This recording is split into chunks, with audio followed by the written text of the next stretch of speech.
د خپل حیا لحاظ وکړي، د خپل جبې لحاظ وکړي.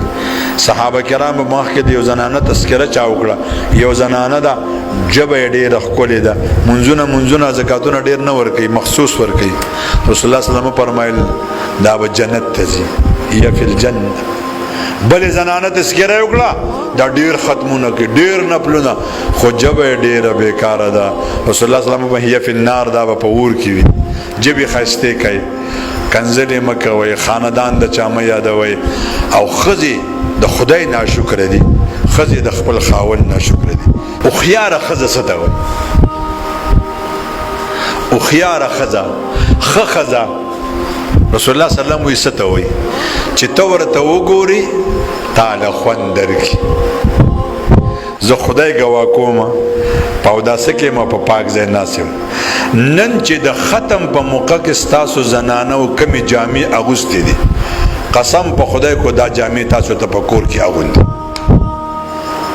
خاوند ته په کمره کې ډول سنگار وکا، خاوند ته په کمره کې پنځه بور واچوا، خاوند ته په کمره کې سرخی ومګا، چې تا ته وګوري او خوند ورله ورکړي.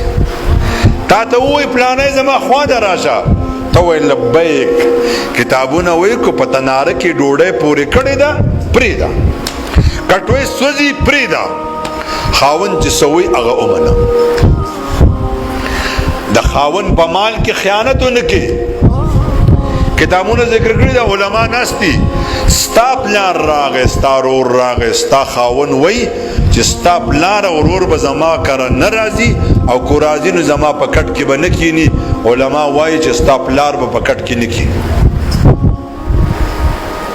د خاوند په مال کې خیانت ونه کې. دا بدن ستا سره امانت دی، په دې بدن د بل چا نظر ونه لګي. صحابه کرام ناست، رسول الله صلی الله علیه وسلم فرمایي یاره نیکه ښځه کمه ده جنتي. یو وی چې منځونه ډېر کوي، چا وی چې تسبیح ډېرې اړوي، چا وی چې دا کوي، چا وی دا کوي. حضرت علي صاحب غلي کور ته منډې وی فاطمې فاطمې، رسول الله صلی الله علیه وسلم تپوس کوي چې جنتي ښځه کمه یوه ده؟ وی ته راته ووایه. وی جنتي ښځه هغه ده چې د دې په بدن د بل چا نظر نه وي لګېدلی، د دې نظر د بل چا په بدن نه وي لګېدلی. حضرت علي صاحب رامنډه کې یا رسول الله زه ووایم؟ بیا ووایه.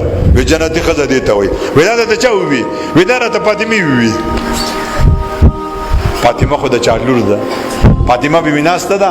رسول الله صلی الله علیه وسلم ته فرمایي فاطمه میاشته وګوره راختله ده. هغه بیا او اباجانه بیا ودې وګوره کنه میاشته، بیا ودې اباجانه او راختله ده. بیا ورته فاطمه ته ولې نه ګوري؟ وی یا رسول الله د اول ورځې دویمې درېمې ورځې میاشته نارینه ګوري، زه ورته ځکه نه ګورم چې زما نظر چېرته په میاشت کې د نارینه سره برابر نشي. رسول الله صلی الله علیه وسلم فاطمه بیبي سره راغی، فاطمه راځه چې زه دا کور ته بوځم. هغه یا رسول الله علي نشته دی رضی الله عنه. وی زه ستا پلار یم او زه دې. هغه یا رسول الله خو تاسو فرمایلي دي چې د خاوند د اجازت نه بغیر به نه وځي. په دې کې علي صاحب راغی، یا رسول الله تاسو چېرته راغلي یې؟ وی فاطمه پسې راغلی یم. خو دا نه تله بغیر ستا د اجازت نه. فاطمه مې بېته حضرت علي صاحب وایي ځه، حضرت علي صاحب ته وایي ته م راځه. رسول الله صلی الله علیه وسلم مخکې روان، فاطمه بیبي پسې وروسته روانه، علي صاحب پسې وروسته روان. حضرت علي صاحب تپوس کې یا رسول الله فاطمې نه یو تپوس کوم، زه خاوند یم زه وروسته روان یم، دا زما ښځه ده زما نه مخکې روانه ده. رسول الله صلی الله علیه وسلم فرمایل فاطمه جواب ورکړه علي ته. وی یا رسول الله زه په تا پسې ځکه روان یم برخګاه چې ستا په قدمونو زه قدم کېدم، زما په قدم حضرت علي قدم کېدي، چې دا ما قدم مټاو شي د دې نښه را نه شي، هسې نه چې وروستو خلک را روان وي او دا ووایي چې د فاطمې قدم داسې و. دې ته ویل کېږي د حیات ژوند.